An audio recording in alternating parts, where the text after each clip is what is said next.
I promised to circle back with this particular announcement from the Council of Governors, who are seeking a very urgent meeting to be convened, an emergency meeting for that matter, because of the leadership crisis in Nairobi. And what framework is this meeting also going to make any discernible difference when it comes to leadership crisis? Because it has to go through the rigors of the law. If he's impeached, then we see the due process of Elache really coming into play, or maybe the cabinet secretary from the Ministry of Devolution also putting out that executive order number 1 of 2018 and putting a temporary leader to just also hold forward for Sonko for a while.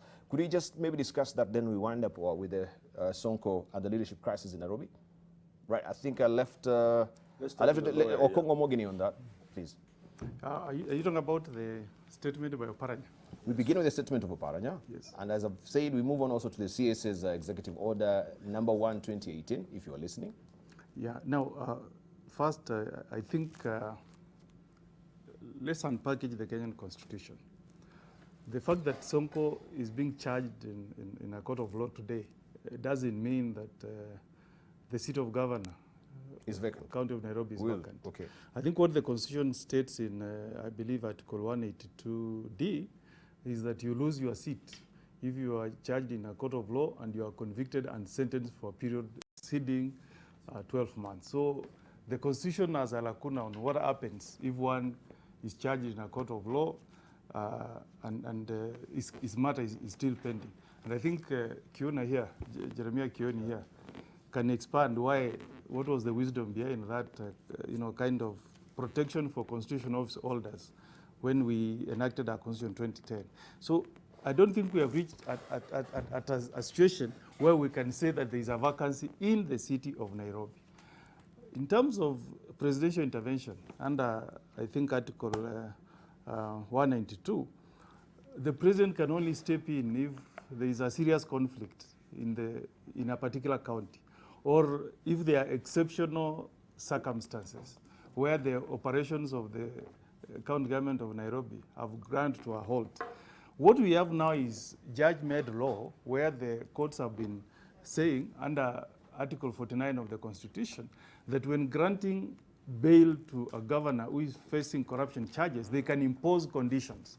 And the conditions that they impose is to decree that a governor who is facing corruption charges will not be allowed to access his office while the case is pending in a court of law. So, Dibal, in terms of the prevailing constitutional position, we have not reached at a situation where we can say that there is a vacancy in the city of Nairobi. But what does the Constitution contemplate in such a scenario?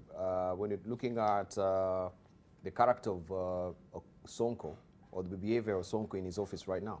Let me I tell need you to educate me from that, this is because what I'm deficient in knowledge. So I look up to you to tell me from the Constitution. This is what the Constitution expected. The Constitution expected that county assemblies will have honorable men and women as members of county assembly.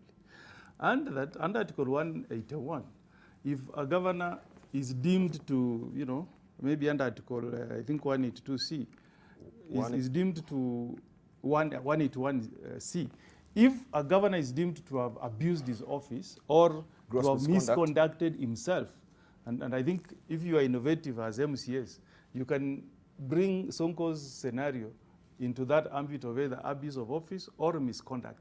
Then they can move to impeach that governor. But I've never seen any county assembly that has moved into act in public interest, whereby they can say, look, the governor that was elected by the people of Nairobi has misconducted himself to the level that he has brought dishonor to the office of governor. Instead, impeachment will arise where the governor is unable to grease the hands of particular MCAs.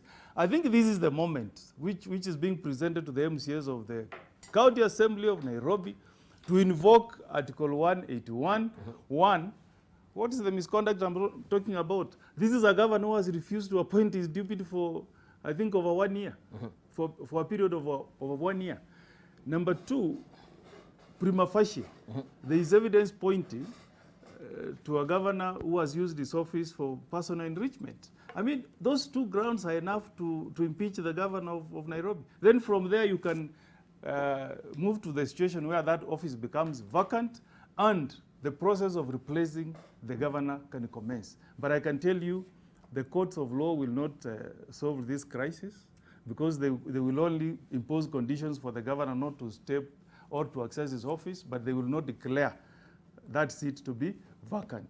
If the MCAs are listening to me, this is the historical moment that has been presented to them. Let them act.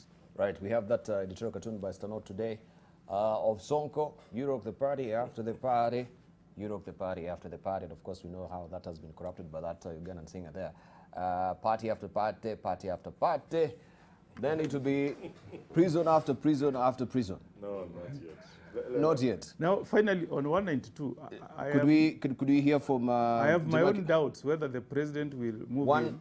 On 192? Yeah, you know, the president has powers to suspend. I think what the chair of Council of Governors was saying is that the president should convene a meeting of the governors and himself and invoke Article 192 and suspend you know, the operations of the county government of Nairobi. Thank you. On account that maybe there are exceptional circumstances. But I doubt that the president will provide an answer in these particular circumstances. So is Sonko really opening also a spawning ground? Because for the longest time we know they've been looking for a way to actually, you know, yank this particular county from the governorship of, you know, the Nairobi County, as in what I'm talking about from Sonko, and make it a metropolis. This is a discussion that Jeremiah Kioni, you've been also embroiled in from the beginning.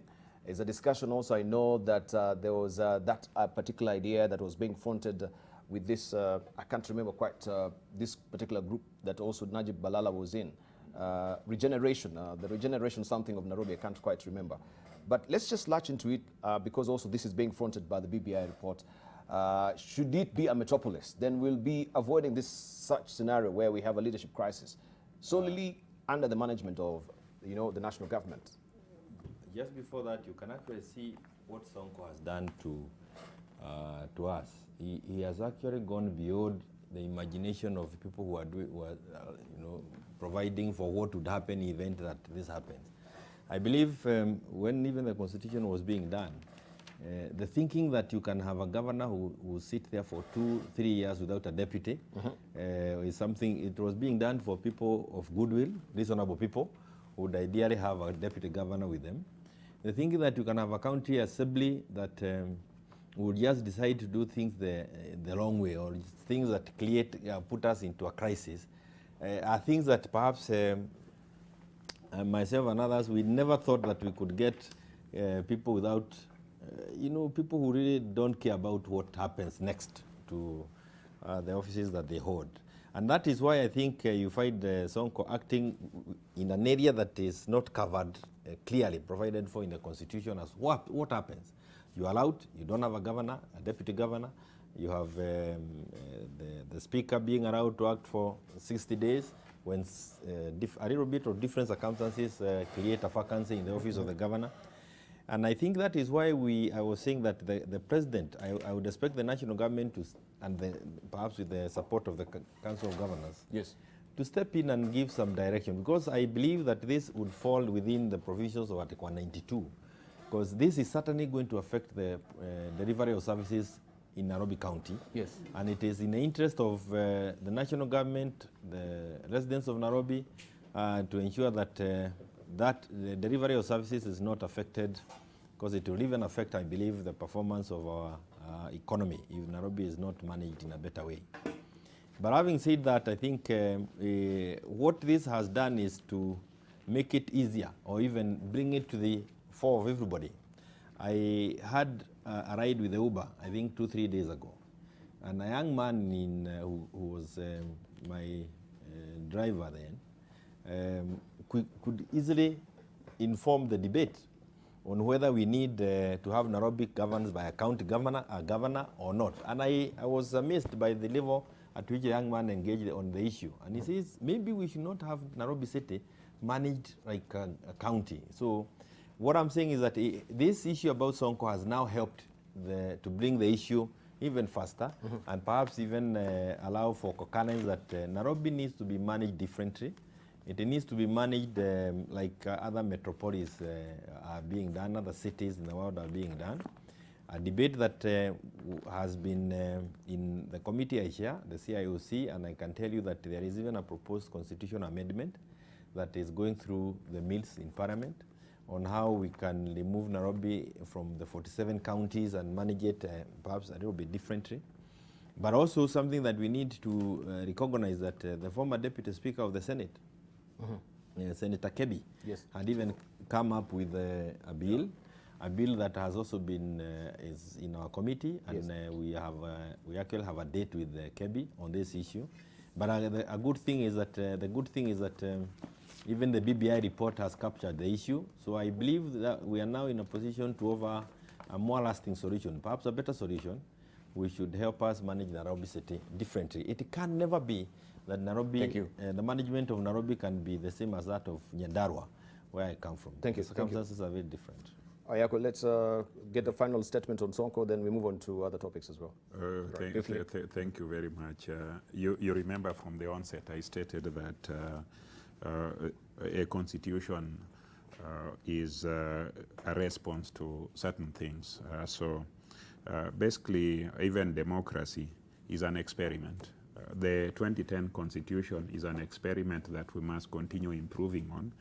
And county governance architecture in the constitution is also an experiment. It is now clear that how we designed that experiment and the controls we put in place, some of them require adjustments. We, as a nation, must prepare for a situation where holders of constitutional offices, it may become impossible to prosecute them while they are in office. So we must build bridges, we must change the architecture to allow continuity in administration when such occurrence happens. For instance, in Nairobi, Sonko is likely to be charged with graft. And when he's charged with graft, the complainants are actually the citizens of Nairobi, citizens of Kenya living in Nairobi, and the witnesses will be drawn from his staff. His continued holding office with the powers to hire, fire, direct, and misdirect things is going to make it impossible to prosecute it.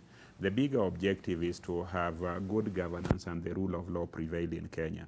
So this meeting that Governor Oparanya and other governors are seeking, I believe that stakeholders like Parliament, the Senate, and the National Assembly should also start thinking of expediting the rewriting and adjusting the architecture of the constitutional arrangement that requires somebody to step aside or resign, and also to take into consideration the need to expedite prosecution. That is one.